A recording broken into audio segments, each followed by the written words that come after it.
XCOM is without doubt one of my favorite gaming franchises. Along with Fire Emblem, XCOM sparked my interest in turn-based strategy games and has produced two excellent games since its revival in 2012.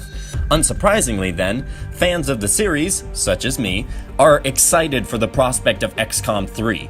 My desire for such a game was only increased after the release of the Tactical Legacy Pack a few months ago. I am eager for more super soldiering, alien killing, world protecting action, and I have some ideas to espouse to you all now. Spoiler warning for XCOM 2 and War of the Chosen specifically, and maybe XCOM Enemy Unknown and Enemy Within just to be safe. If, for some reason, you're watching this without having played XCOM, I suggest checking out my video on why you should play XCOM instead of this one. First things first, since Sequelitis is a new series I'm laying down a basic set of ground rules. This video will contain both my thoughts on what XCOM 3 will be and also my hopes for what it will be. For the most part, those overlap, thankfully, but if they deviate in any significant way, they'll be presented separately. We all good? Okay, let's go. Now, timeline-wise, my suspicion is that XCOM 3 is currently in development, probably for release in early 2020.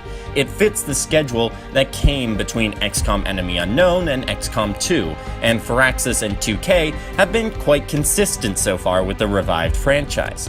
A main entry followed by a major expansion the year after, then the next 2 years building the next game while adding in some details to the previous game. Perhaps I'm reading too much into it, but if I was to place my money on a release date, I'd say winter 2020, so it's on the horizon. But what will this game be, though? There are a couple of major hints pointing towards what the major change of the next game may be. For those who have completed XCOM 2, that is, of course, the ending, where we see the purple glow of psionic power emanating from the depths of the ocean after the destruction of the Elder's base. This clue is expanded upon in War of the Chosen with the ending specifically for the Templar faction, the faction with the greatest connection to the Elders because of their psionic prowess. The scene shows them facing the ocean where a pillar of energy, for lack of a better term, has emerged. Both scenes are heavy sequel hooks, especially the War of the Chosen. To quote our Templar friend, "We have won but a battle. Now the real war begins." This focus on the ocean prompted heavy speculation among longtime XCOM fans that the franchise would be returning to the ocean for its own version of Terror from the Deep in the original series. That seems quite plausible to me given Jake Solomon, designer of the new XCOM series, expressing a love for Terror from the Deep. There's so much more, though, to explore with regards to that because XCOM 3 has several significant differences from Terror from the Deep. As a quick overview for those unfamiliar with that game, it came out very quickly after the first game of the series to capitalize on the popularity of the first game, which means that it was rather rushed. As observers have pointed out, it was mainly a reskin with harder difficulty and some minor gameplay changes. XCOM 3 has time and a large studio backing and funding the game. There is so much more they can do with this idea than was done before, but it does seem likely that the ocean is the direction in which they're headed, inspired by TFTD.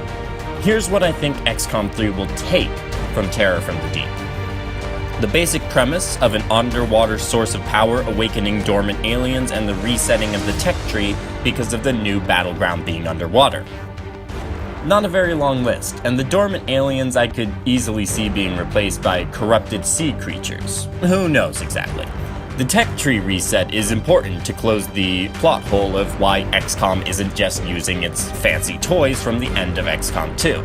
That covers pretty much everything to take from this game that wasn't already taken from the original Enemy Unknown. From here on out, then, I'll look at core elements of gameplay for XCOM, predict what Firaxis and 2K will do, and then say what I hope will happen. Starting with base management, which I think will be on a new fancy underwater facility. I thought about maybe a huge battleship, but that to me seems unlikely since expansion works better if it involves excavation. They also just did that style base with the Avenger in XCOM 2 and may want to change it up. The Avenger worked because it was an alien ship, but since the aliens didn't leave a battleship around, unless they did.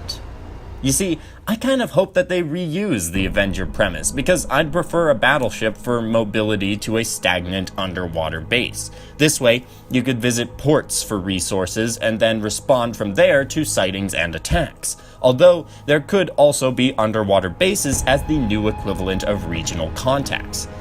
What I do think will happen with base management, though, is an expansion of choices where you have many types of facilities to build, but not enough room for all of them, something not seen in either of the first two reboot games. That way, each playthrough, you can try new combinations of base buildings to see what works best with your preferred playstyle. Anyways, moving on to missions. Here is one of the problems I foresee with the ocean invasion idea. Missions could get too similar to one another. It's easy to vary up locales from urban, suburban, rural, and wilderness up on land. You can't do that underwater. Unless... No, they shouldn't put Atlantis in the game. What am I thinking? I think they'll do a good job at varying up as much as they can, but it will still be limited.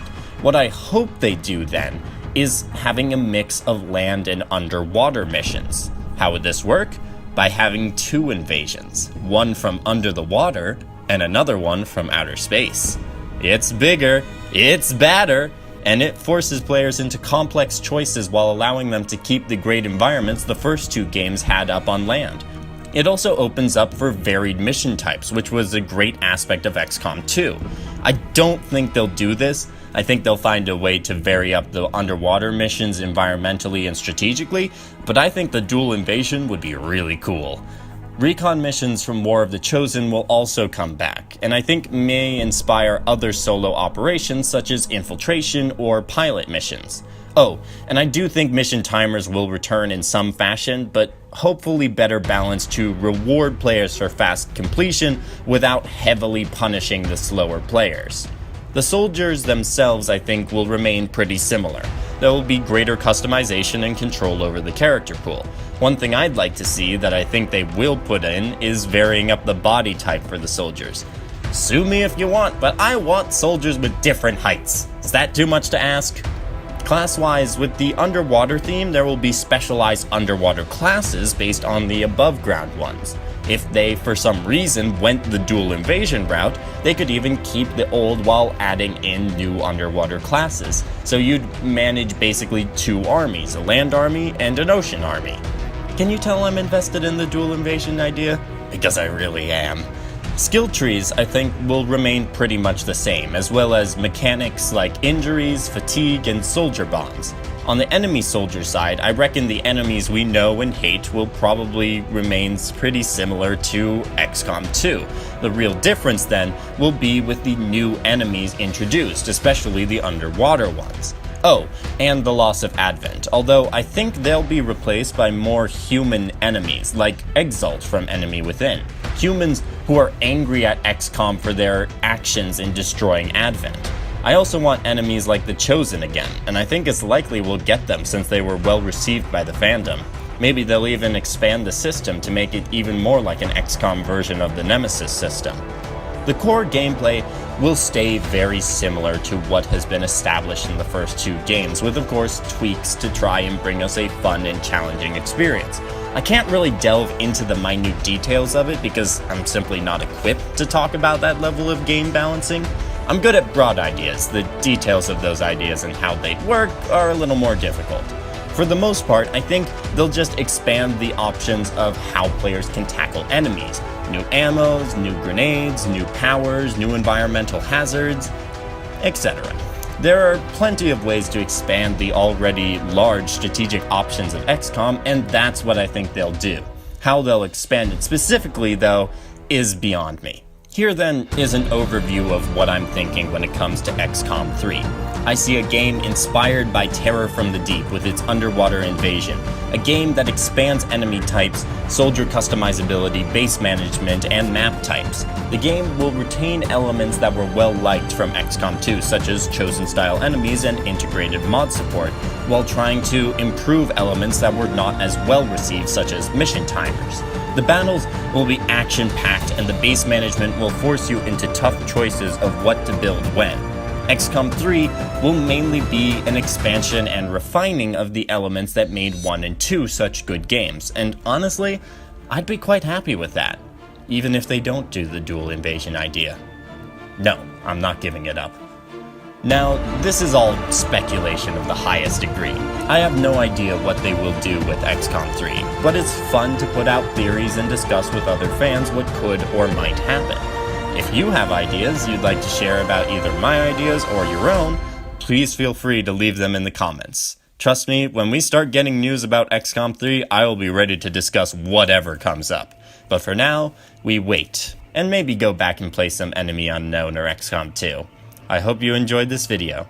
If you have another game series you know I like, check out the Why You Should Play playlist for a list of those games, that you would like to see in a Sequelitis video, let me know. I hope you have a great day, Commanders, and happy gaming.